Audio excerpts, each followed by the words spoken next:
Hello, welcome to the Spotlight on aguguayonews.com. In the studio today we have Adetunji Omotola, African media personality, thought leader, founder, Global Africa Connect. Adetunji, you're welcome to. Thank you very much for having me on your show. Immediate to my right, a brother and a friend, Adekunle Owolabi, developer and journalist. Adekunle, you're welcome. Yeah, thank you for having me as well. In the center there, Cousin Bankole, businessman, president, Freedom Development Movement, FDM. You're welcome. Thank you for having me. I will start with my big brother. Xenophobia. To an average man on the street, what is it?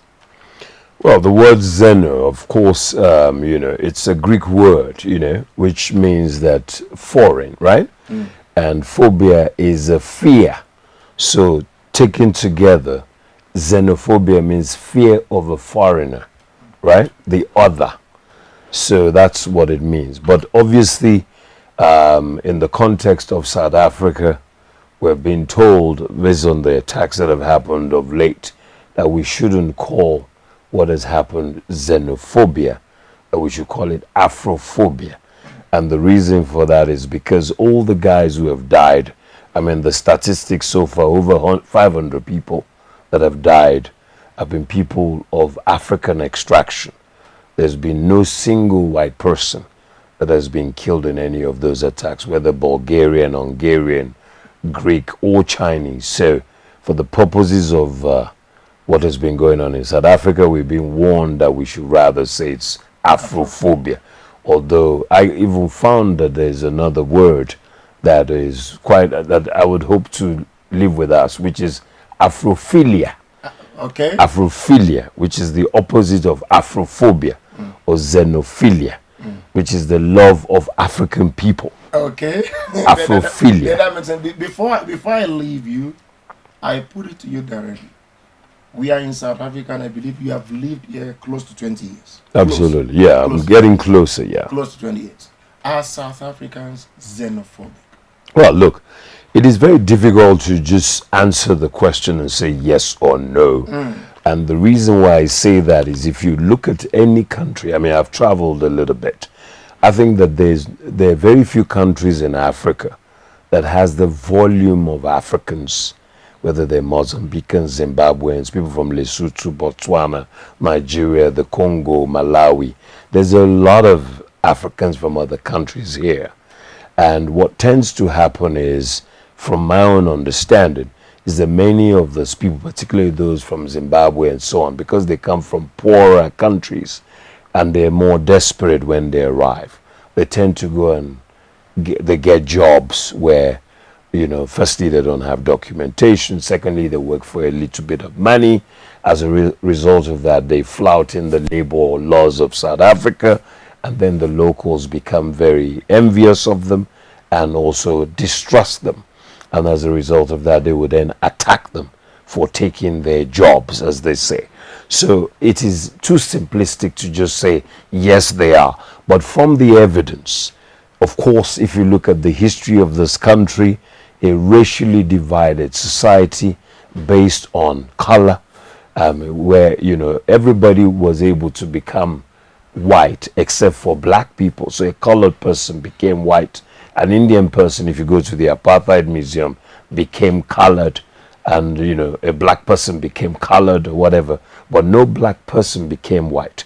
And one of the things that apartheid did very well was to divide the people, divide and rule. So they put them into Bantustans, Boputaswana, places like that. Can I allow you to stop a little? Yeah, sure. To Kelly, cousin, you are in Pretoria. You're streetwise, if I can say that, and you are close to the grassroots. You interact with South Africans, and you have seen some of these so-called xenophobic attacks. Are South Africans xenophobic? Thank you for that question. Like you said, it's very difficult to generalize South Africans as xenophobic, but to a large extent, it's also difficult to say they are not.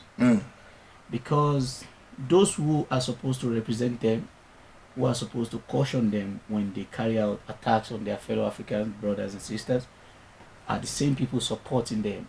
Who are those people?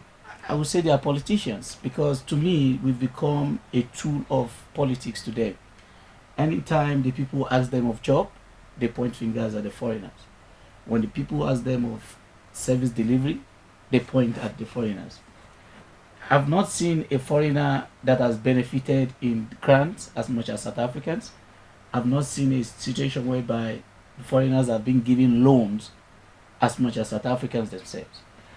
How come when people ask of jobs, then the fingers are pointed at the foreigners who bring in money to the country to set up businesses and even employ South Africans? Like, for Fingers example, being pointed at foreigners in terms of their take. Are you saying government Well, is saying foreigners are taking your job? exactly. That's what happens every time. They point fingers at Are you others. sure? Would you give a reference? Even even the present president has been accused of the same thing, saying that they will go to the foreigners who just, in one of his campaigns, he said foreigners just arrive. Foreigners who are right into our communities and take our jobs, it must stop. You understand? So you are saying those are subtle messages those are the pointed things at that people, foreigners. some people have never even had any kind of interactions with foreigners in South Africa. Some South Africans, but even at that, they automatically have that phobia and that hatred for their fellow Africans because of the things they've been hearing regarding foreigners. I would come back to you. Adekunle. Yeah. When xenophobic attacks happen, some of the issues raised are, we don't like them, Nigerians, because they are drug dealers. We don't like them because they are fraudsters. Over and above government trying to point fingers either directly or indirectly, would you say, if you were to give premises to say maybe truly South Africans are angry, they are not happy with some foreigners, maybe Nigerians inclusive, would you think they have a very good reason to say maybe it's because of the misbehavior or excesses of Nigerians who live in South Africa? Oh well, this is a very tricky one, and I would also would take us back a bit, and I would say 8 out of 10 South Africans are xenophobic. 8 out of 10. Yes, and I can back that up. Okay, I would love that. At any time. Okay, I would appreciate that. With a little bit of research that we've done, and I stand by that. And you don't have to attack someone. You don't have to burn someone's car or physically attack someone before you're xenophobic. And just by making an unpleasant comment about someone, it is a sign of xenophobic and or Afrophobic, or however you want to call it.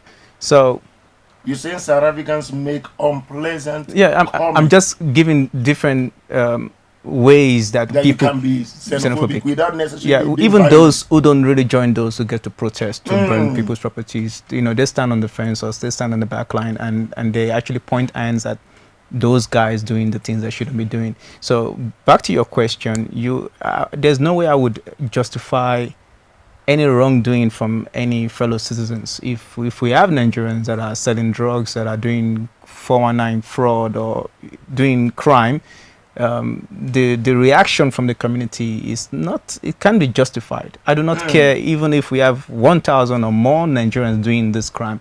The reaction from the community cannot be justified.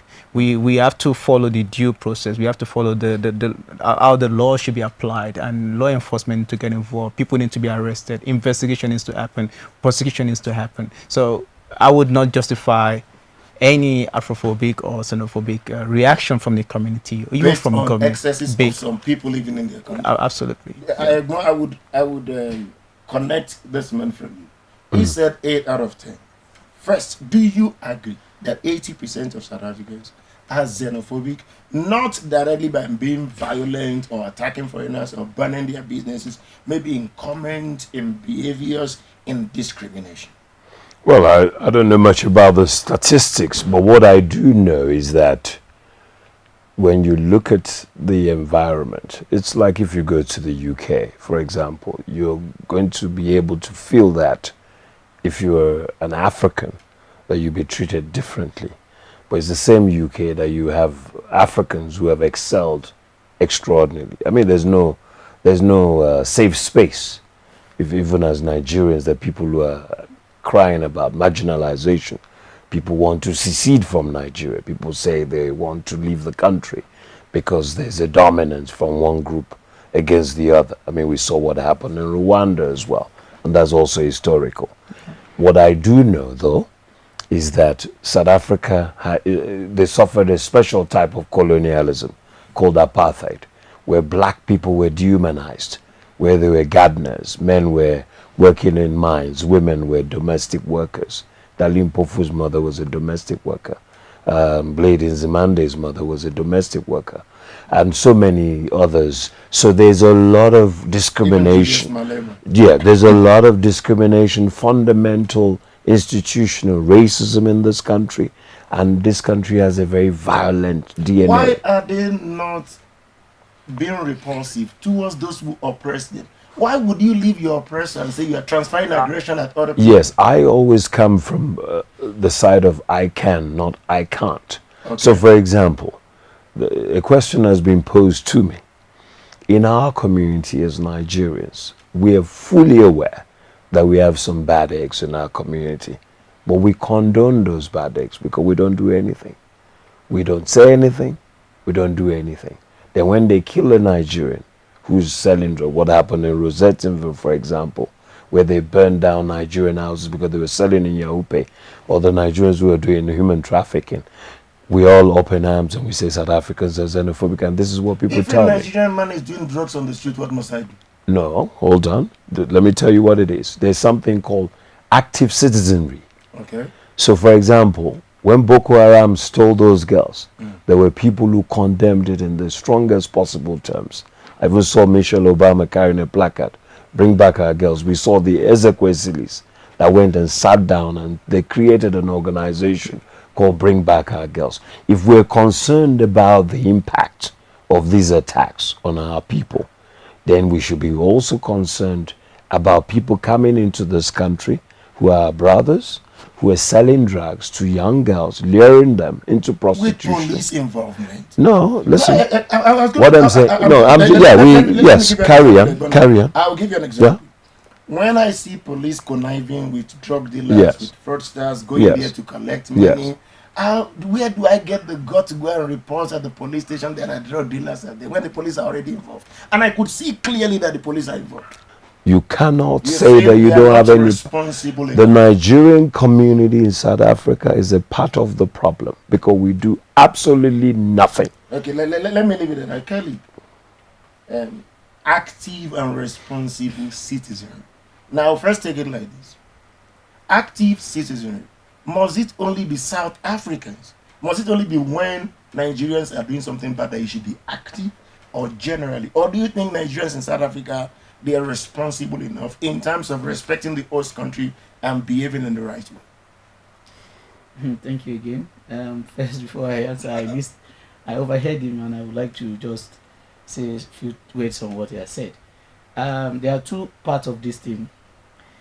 He's very right when he said that the community, Nigerian community, are inactive when it comes to our voice. We don't have voice to condemn in the strongest term some of the things that our people do. Is a very correct statement. And the government are looking at us that, okay, it's only when things are done against you that you start shouting. When you don't say anything, it means you accept it. Okay. So, but the unfortunate thing is this. There is no justification to say because people did not condemn, then the only way out is to attack them, kill them. The funny thing is this, since xenophobia has been happening in South Africa, I'm yet to see a drug dealer killed.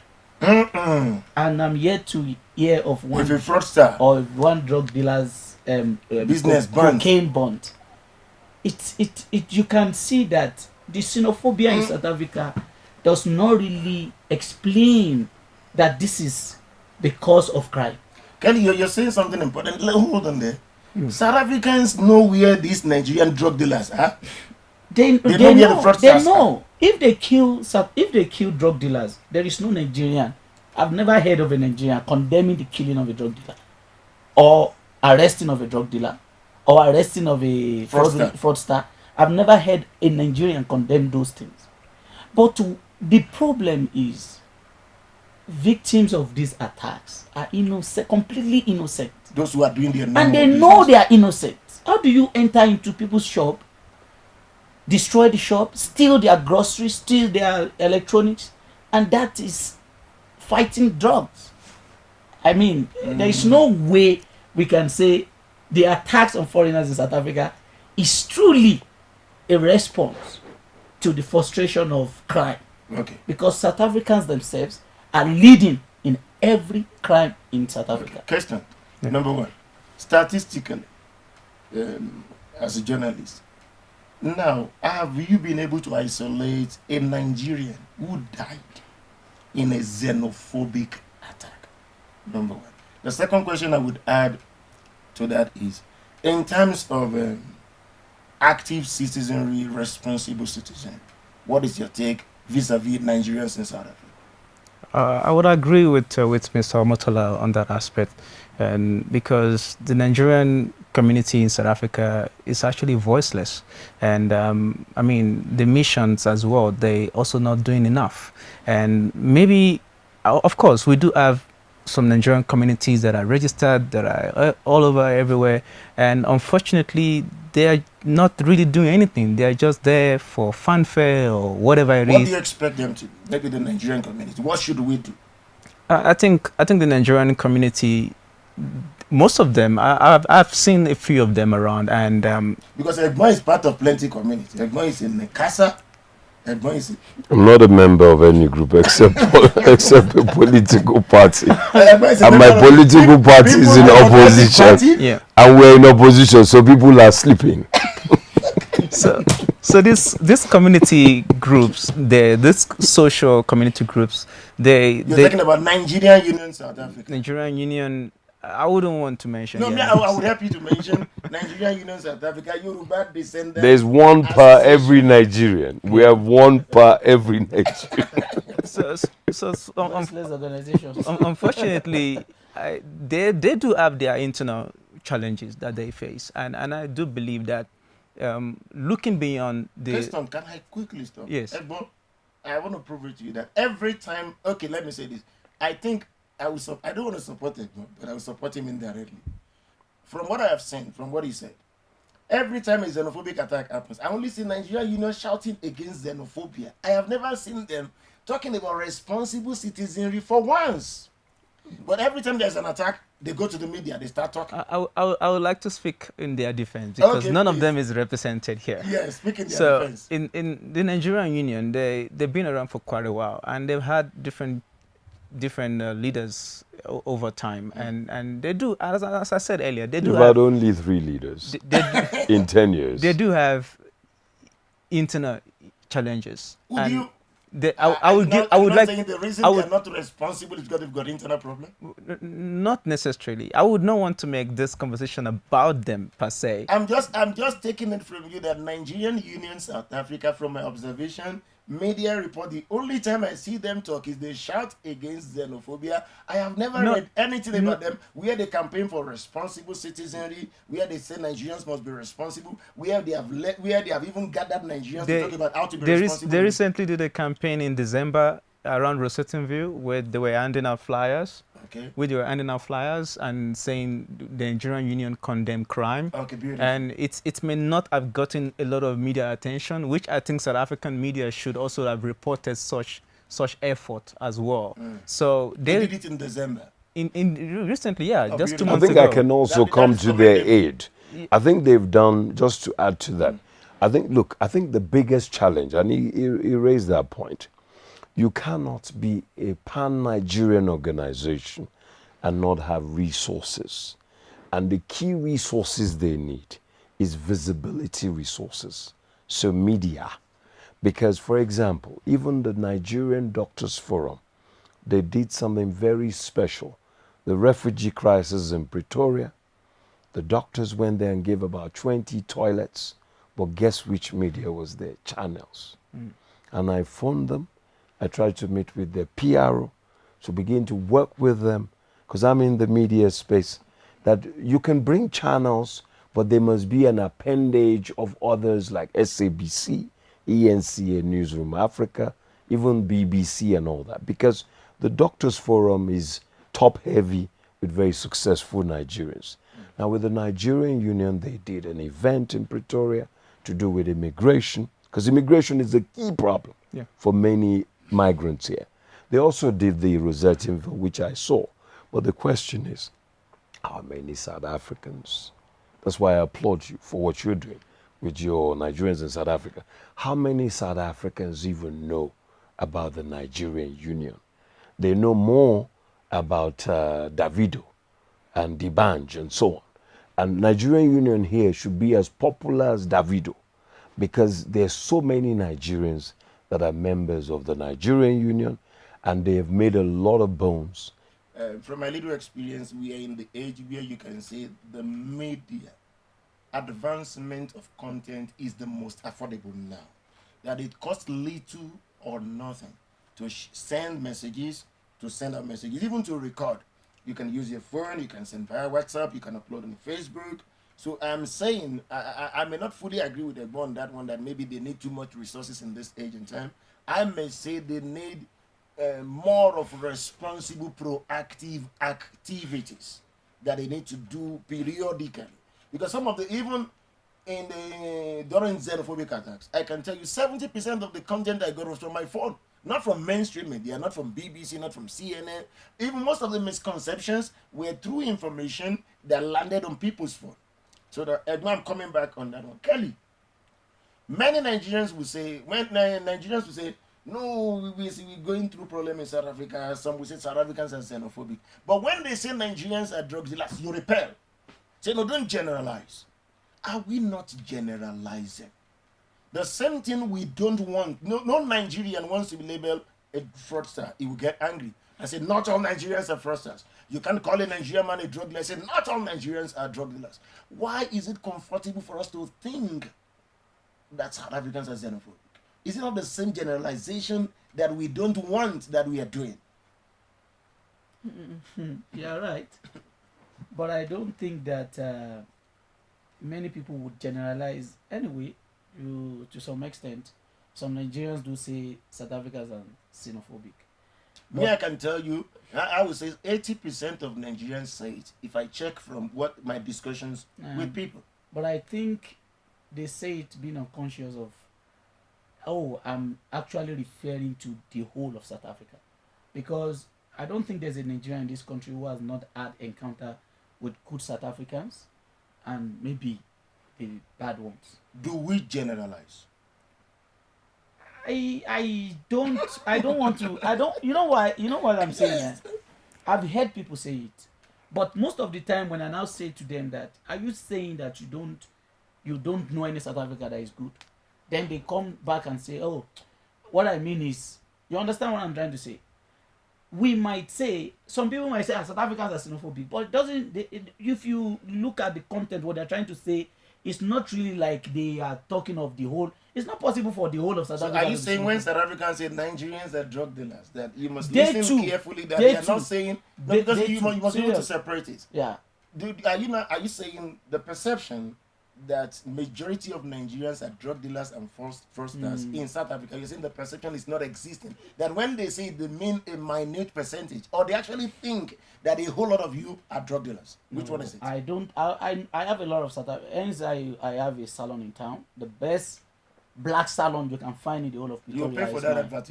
advertisement. It's mine, and we have a free barbing academy where South Africans themselves are benefiting from.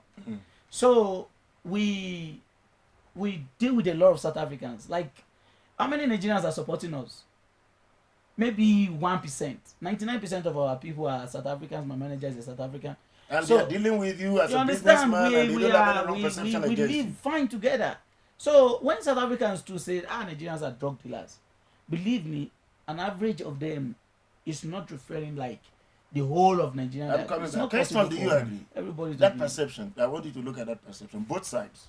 Well, it obviously it's impossible, as you rightly said, that every South African would be xenophobic, but we need to also understand where South Africans are coming from as well.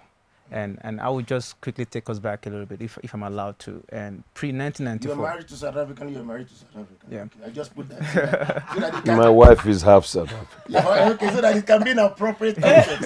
So you are not Defending. okay. So Yeah. I want to know, so because I say where they're coming from, I don't want to see No, sympathy. if he Yeah, says yeah. 8 out of 10, it means that his wife is xenophobic. But Maybe he's trying to convert her. it is.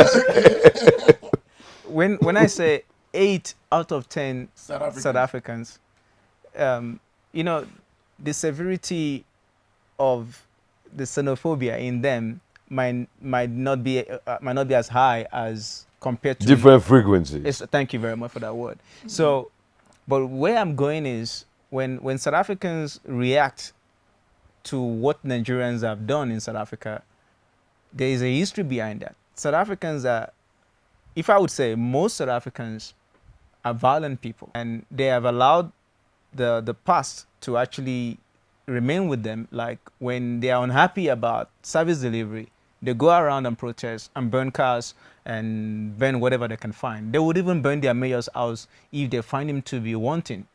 So So they can do that to so, themselves. it's, why so, not so you? it's not personal when they burn Nigerian businesses. They're not burning the business because it's a Nigerian business. They're burning the business because they're not happy with whatever it is they're unhappy with. Of course, that is not how to do things, but that is how they are used to addressing problems. And we need to understand that part. So when they attack Nigerians, they would attack their own. Even in communities where they find pickpocketers, people that are knife thieves and all sort of things, they would find them, they would deal with them in the community style. Okay. So I want to go back to before I go back to you. You said something at the beginning that is very important that we must not forget. From the little research I did, South Africans have received and accepted, embraced Nigerian movies. South Africans have accepted and embraced Nigerian music. South Africans have embraced Nigerian food. South African women have embraced Nigerian men. South Africans have embraced Nigerian churches. They go to a lot of Nigerian churches. So I begin to say, if they have embraced this, even if I look at what South Africans have embraced that are Nigerian, I have not seen Nigerians embracing South African things like that. I have not seen the rate at which South Africans have embraced our music. We have not embraced So it. Nigerians embrace the women. And that creates problems. Okay, Edmond, with those embracements, Yes. where is that xenophobia or Afrophobia? Is it a very small minute of criminals, or is it a big problem in the country? Look, as I always say, it takes two to tango. Nigerians are quite domineering. We have a domineering culture. Even in Nigeria, everything is loud and boisterous. If you can't talk in Nigeria, you get nothing done. In front of you, people will take over your stuff. So now when we come into this country, the early entrance of this country, well, the people that I know about, the doctors and the professors in Lecturers. universities and so on, Academics, they were well received. Then we had a wave of these naughty kids or boys who were in the Hillbrows of this world, who started doing nefarious activities. Those were because when I arrived here in 2001, 2002, it was thick in the air. When I introduced myself as a Nigerian, people would ask me for drugs. And they say, where's the drugs? They knew that I wasn't a drug dealer, but it was cheap shot, right? Now, that perception started to change slightly when this music and Nollywood came to the fore. So they were seeing that, Nigerians are very creative people and all that. But the reality is that as things began to get tougher in Nigeria, we started getting more people coming this way. And then we started having this new wave of fraudsters who wear the trousers in the bottom. 16 of them in one flat. They tend to go for luxury apartments. They have money. Sometimes they're able to pay their way. And even somebody was telling me that, you Nigerians, they said, even when you are accused of bad things, you know how to sort yourself out. So there are those groups. But in the main, most Nigerians who are here are law-abiding. They want to sort out their papers. They want to get ahead. That is why I find it difficult to agree with this wholesale xenophobic thing, because there are Malawians here, there are Cameroonians here. Look, in Nigeria, as we know it, as big as we are, We don't have that diversity of Africans, and many without their requisite documentation. It will be, all hell will break loose. I mean, so we've got to be a little bit more subtle to say, look, yes, there's evidence that there's xenophobia in Is South there Africa. a link between criminal activities by foreigners who Yeah. live in South Africa and xenophobic attacks? No, there is a direct link. And the reason why that is You- the you case, think there's a direct there's a direct link. And there's also a direct link between poor governance in the rest of the continent and the xenophobia that occurs. Because, for example, why would you leave your country and come and stand on the streets in Hillbrow and be selling drugs in broad daylight? I've seen people who are doing that. That one, you don't need to give me any information. I've seen people that stand on the road in Hillbrow, Nigerians, and they sell drugs. Now, the community is destroyed. What happened in Rosettenville was a direct result of people saying they're fed up. The police are not doing anything. So they went and they burned down houses. One of the owners of those properties is a friend of mine. And every time he's always attacking me on Facebook. When I try and say, oh, South Africans, why are they attacking us? He says, but what happened in Rosettenville? They burnt my house down. And we tried to deal with this matter, but the police didn't sort it out. So some of these things, I mean, the cases that we have dealt with. Can I Yeah. put another tweet? Sure. Nefarious activities, criminal activities on Yes. the street against taking our jobs, taking our women. Because Yeah. you know, No, the taking our women doesn't create direct attacks. Okay, It I'm going doesn't. there. And I'm It going to doesn't. Kelly. Kelly, the one of taking our jobs, taking our women, and some people say there is a bit of jealousy in the air that South Africans just think an average Nigerian here gets it easy, he start driving. And some people, even if you're not doing drugs, for the fact that you're successful, they are angry, they think you must get back to your country. How is that linked to xenophobia? Thank you. I'm still trying to digest even what he said about crime directly The direct link to between xenophobia.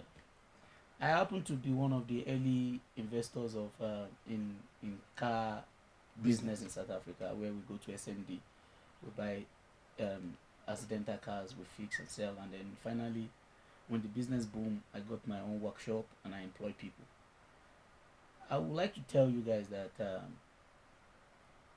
there were 2 of my cars that were stolen. One was stolen by South African. The second one was stolen by Zimbabwe. If you go to garages, for example, Zambezi Drive, where we sell cars, you would hardly find a car dealer that is not afraid of the South Africans who prey on them. Car theft in South Africa, I'm telling you, is very loud. There is no country that doesn't do crime. This thing of Nigerians, the statistics of the people, South Africans who are engaged in crime compared to foreigners, there is nothing. The gap is too much. I think I heard somebody. I quoted 2006 statistics South Africa. The percentage of criminals who do the percentage of crime by foreigners in South Africa, 2006 was less than 1%. You understand? Even in their prisons. Less than 1%. Even Less in their than prisons. So statistics South Africa. I really don't believe that crime has anything to do with Xenophobia. burning people's shop. I just feel like every time this thing happens, there's always a cause.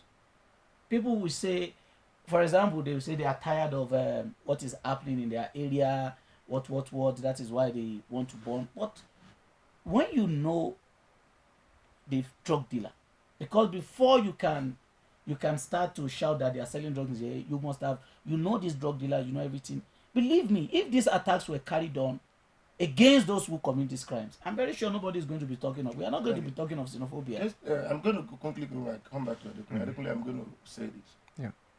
I have seen South Africans, men and women, conniving with Nigerian fraudsters, conniving with Nigerian drug dealers. So when you say South Africans are not happy that Nigerians are doing crime, and I see a lot of South African women who are helping them to do the crime. I see a lot of South African women who are helping Nigerians to do the fraud. I see South African police conniving with them. So I said, which part of South Africa, who among South Africans are not really happy with the crime? It is quite interesting what we've been discussing today. And from our group on Facebook, I can tell you on a daily basis we get more than 10 requests, South African women asking us for Nigerian men on a daily basis. And I get really worried, and because some of these girls are young, underage girls, and we repeatedly decline them that we don't. They say they want Nigerian men. They Why do they want Nigerian men? we do not know. They might knows? they might be ATM. they might be Yes, they're in nightclubs and so on. They're opening champagne. The girls are 50 girls to one person, and the man is not concerned. But because the funds are there, the girls are there. So we are And interested. the girls know that these guys are criminals. A lot of Of course, but also the issue of these girls looking for Nigerian. It's common sense. Nigerian men they overspend. If we were to do a statistic and say how much per head, if you go out, does a Nigerian spend vis-a-vis Zimbabwean or Ghanaian? I mean, Ghanaians are very shrewd. Nigerian guy will spend not only for the girl, but the girl's friend, the mother, the sister, the cousin, the auntie. So why wouldn't they want that? But I think the reality, going back to what they we said. want them for their money. Yeah, they want them for the comfort. Even if they are criminals. Yes, well, at the end of the day, they're not working for the police, are they? So they mustn't be the ones to go and arrest the criminal. But guess what? How do we deal with the negative perceptions of our people? Because we know that most of our people are not thugs, right? So we need to begin also to condemn these criminal acts of our people. The fact that Nigerians are in bed with South Africans committing crime doesn't make it right. We've got to be able to find a way, whether through the clergy or through the missions, to go out on a campaign. The Nigerian Union that does all those things, they must do it on a sustainable basis. They also need to be able to pay people to promote their work. I don't think there's any Nigerian organization that pays any PR agency a cent to promote their activities, and they do a lot. They do turn up in all these dangerous places when a Nigerian is killed or attacked. Their work is very difficult, but what they have not been able to do is leverage even the Nigerian media that exists and then the mainstream media. If they're able to do that, we'll make some progress. I would contextualize from what he's saying. Those who are doing nefarious activities are very loud. Professional. Why are you super silent? You're wiser, you're smarter. Why are you not grandstanding the good things you are doing so that the people of this nation can see? Why must criminals be louder than professionals? I think this challenge or this problem that we have right now, it is not peculiar to South Africa alone.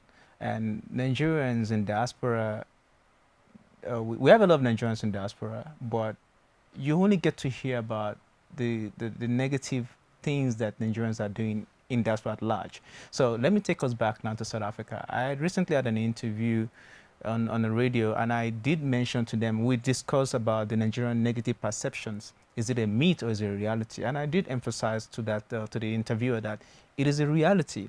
And the reason for that is it is very obvious, and because I have a job, I have a family, I'm fine, I don't want to get involved in any of this, I just want to be on my own.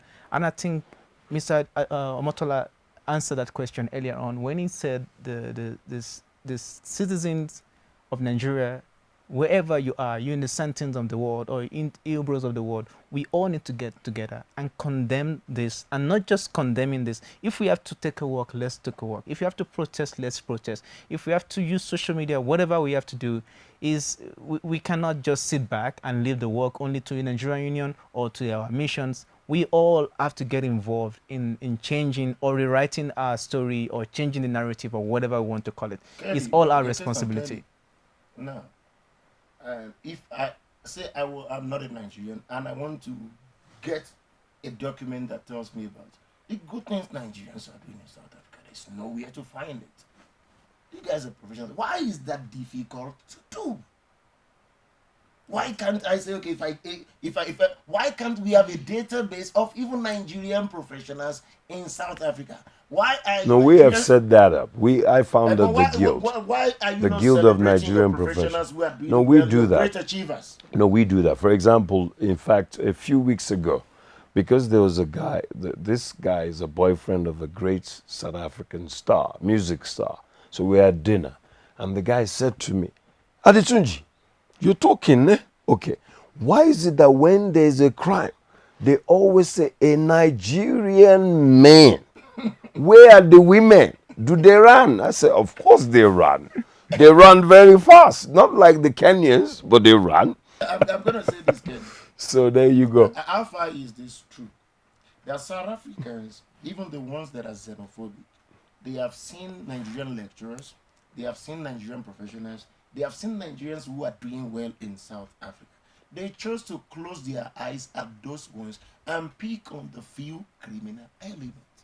That some people say, no, South Africans have encounters with Nigerian doctors. They mustn't pretend. They have encounters with Nigerians who are doing business. Why must they always pretend as if all the Nigerians they know are criminals? Would you say there's a deliberate closing of eyes at those ones that are good and just trying to concentrate on the few that are bad? Okay, thank you for the question.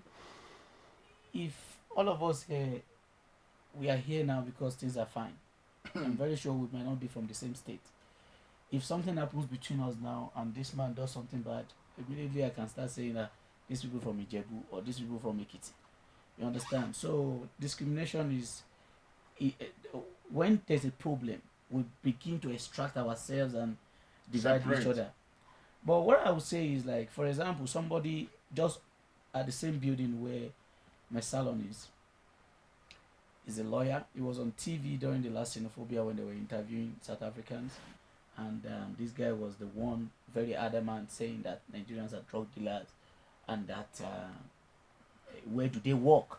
It was like, and he stays in your building. Yeah, he's a lawyer. He's renting on the same building where the best salon in that Pretoria is, owned by a Nigerian, employing South Africans. But he's there saying, when I go to ShopRite, I don't see Nigerians. When I go to Pick and Pay, I don't see them. Where do they work? Where do they work? How do they have the money they're spending? You see what I'm saying?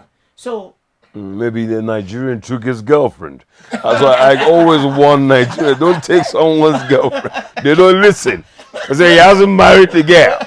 I want us to round up, and I want us to round up in this context to say, as Nigerians who live in South Africa, now, how do we correct our erroneous perception before South Africans and other people in South Africa?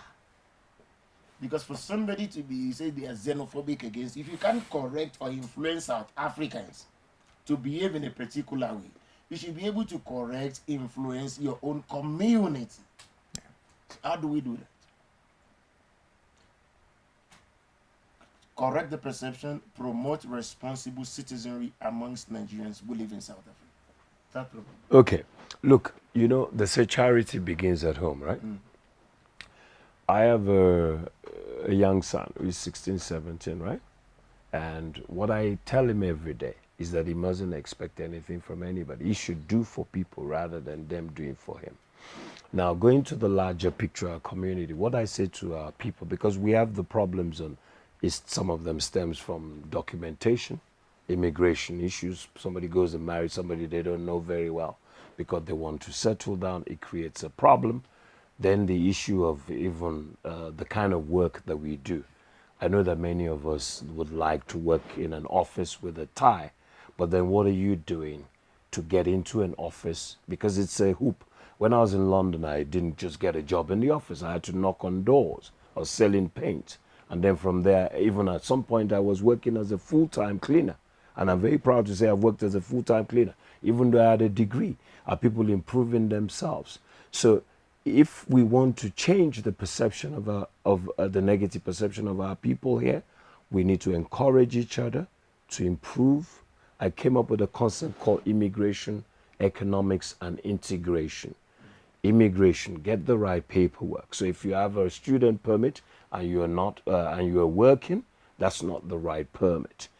In terms of economics, get a job. It doesn't have to be a fancy, glamorous job. It can even be a cleaning job. And I always challenge people that if you ask me to get you a job, the first job I'm going to get you is a cleaning job. Why? Because nobody's going to compete with you for a cleaning job. And what you find is that most cleaning jobs, you will find that you'll be working in a very nice place. It's just that the place may be dirty, but you have to clean it. It can be a bank, can be an office. Then integration. How many of us can speak the local language? People think Guilty as integration, charged. yeah, people think integration, my wife is South African. Yes, that's great. You know, you are already in there. But if you can't speak a local language, people like us who've been here almost 20 years, I can't even speak Shangaan. I can't speak any word I still of struggle to greet clearly. Absolutely. So I think that if we follow those kind of structures, immigration, economics, and integration, but also to bring our women out. Why are we chasing South African women Do you and our really own have a women? lot of Nigerian women? There in are South so Africa? many. There are more than 10,000. Are you sure? Yes, with confidence. They're everywhere. Because when they arrive, they're not going to phone you, are they? They won't phone you. They're here, but most of them are in studies. A lot of them are students in mid-rank graduate institute, University of Victoria. Well, 10,000 I might be too generous, but I know that they're not in the hundreds. And yes, they're not in the hundred. But what it is that because we're very patriarchal, so guys go out, they will never bring their woman out. Okay. On that note, Kelly, same thing. Responsible citizenry. How do you correct negative perception? To me, he has covered some of the points I want to make, like the complexity of our problems in South Africa. But the one I've not heard from any of us is the popular force arrest, whereby a place like Sunnyside, for example, you get arrested for nothing, and before you know it, you are a drug dealer. For you don't have drug in your car, police stops you, they ask for your paper, before you know it, they That put is a drug. product of negative perception Yeah. because the perception has been created that most of you are Yeah. that, so they take advantage of that. Some of these victims end up in jail. Some they bribe their way out. So and how do then- you now correct them? Yeah, What led to that? I'm coming to the correction. And some of them they fled this country, like for example my friend. What I've realized is that we need a large group.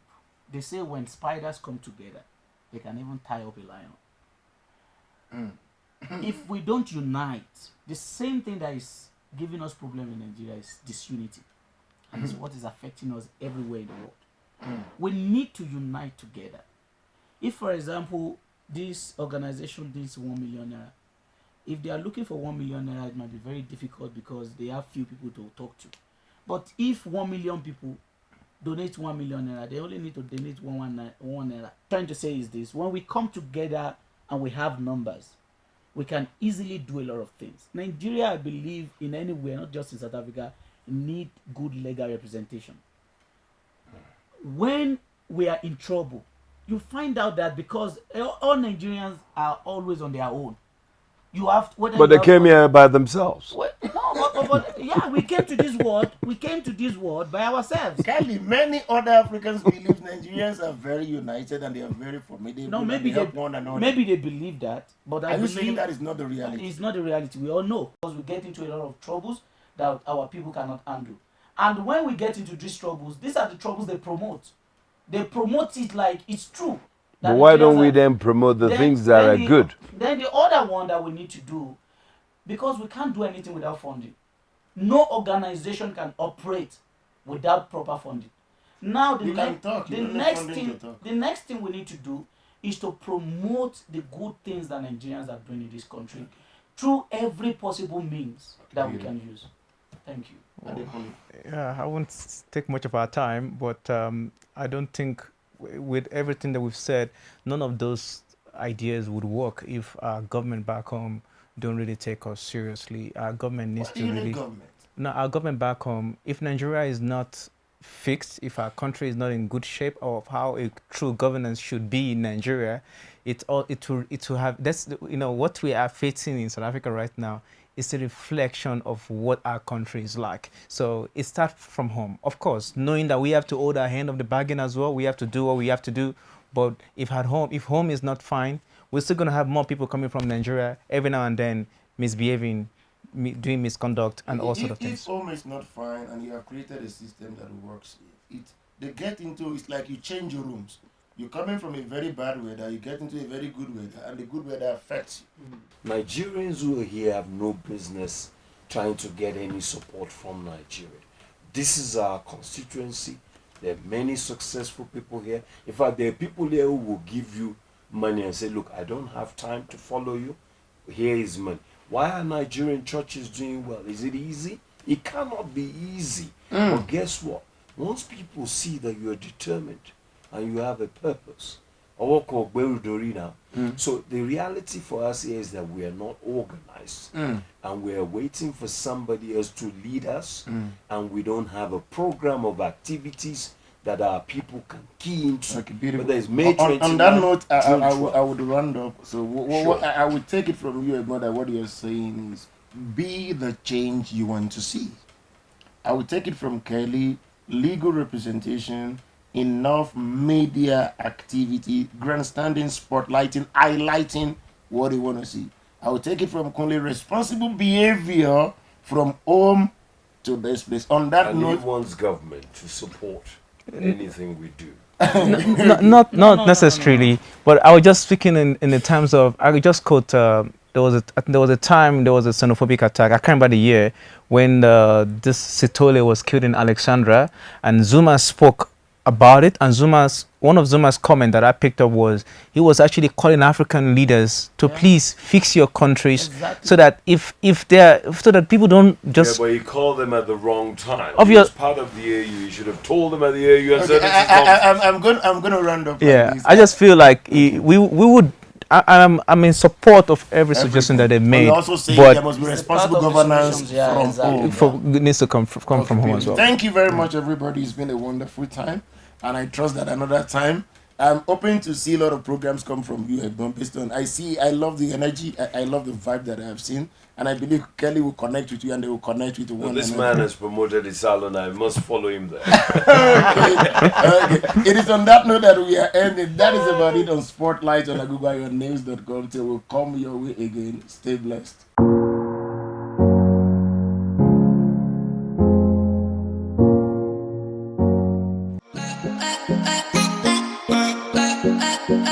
Bye.